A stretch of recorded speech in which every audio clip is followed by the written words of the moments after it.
And gold buyers, మీ కష్టాల్లో నమ్మకమైన మీ ఆత్మీయ నేస్తం.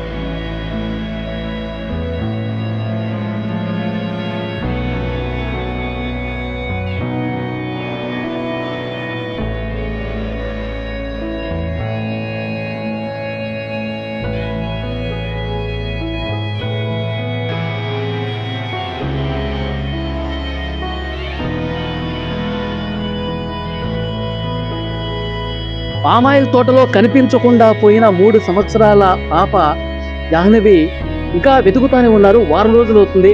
ఇంటి దగ్గరికి బంధువులు, కుటుంబ సభ్యులు అందరూ వచ్చారు. ఆ పాప తల్లి అలాగే ఇతర కుటుంబ సభ్యులందరూ కూడా చాలా బాధపడుతున్నారు, రోధిస్తూ ఉన్నారు. కనీసం పోలీసులు ఒక్క సమాచారం కూడా సేకరించలేకపోతున్నారు. రోజు రోజుకి మా బాధ ఎక్కువైపోతుందని చెప్పి వీళ్ళందరూ కూడా చాలా బాధని వ్యక్తం చేస్తున్నటువంటి పరిస్థితి ఉంది. మాట్లాడదాం. ఏమా, మీరంతా బంధువులేనా? ఇప్పుడు బంధువులేనండి, చుట్టాలు బంధువులేనండి అందరూ. పాప శనివారం నుంచి కనిపించట్లేదమ్మా. శనివారం మధ్యాహ్నం నుంచి వెతుకుతానే ఉన్నారు. సో ఏం జరుగుతుంది? మీకేమన్నా ఏం జరుగుతుందో ఏం జరిగిందో మాకేం తెలుస్తుంది? మాకేం తెలియదు కదా. మరి ఇక్కడ ఇప్పుడు వచ్చి అలాంటి ఏం జరగలేదు. ఎక్కడ కూడా అలా జరగలేదు. మరి ఎలా ఏం అయిందో ఏంటో పోలీసులు ఇప్పటి వరకు ఏం చెప్తున్నారమ్మా?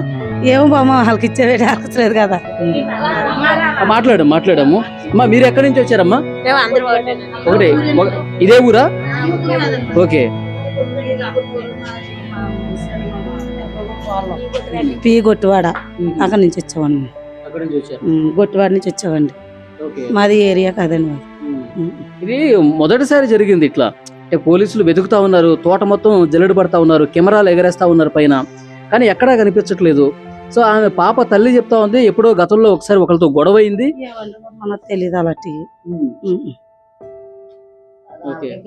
మరి వాళ్ళకే తెలియాలండి. మనకు తెలియదు అలాంటి. చూడడానికి బంధువులు ఉన్నాం, చూడడానికి వచ్చామండి. నాకు చెల్లి అవుద్ది ఆవిడ. ఆవిడ మా పిండి కూర బిల్లు చెల్లి ఆ ఊరు ఇచ్చారు. గుడ్డిపేడ మీరు ఇక్కడికి వస్తూ ఉండేవాళ్ళ ఈ ఇంటికి? నాకు తెలియదండి. అప్పుడు రాలేదు, ఇదే రాడు. ఈ ఇంటికి ఇంటికి రావటం పోవటం అట్లా ఏం లేదు. అలాంటి ఆవిడే వచ్చింది అన్న మా ఊరు వచ్చి. పాపని మీరు గతంలో చూసారా? గతంలో అంటే వాళ్ళు మొత్తంగా మరి మా కాడు ఉన్నప్పుడు చూసుకోవాలి పాపని.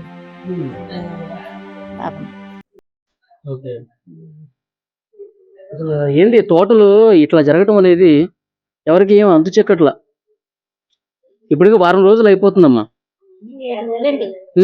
7 రోజులు. అదే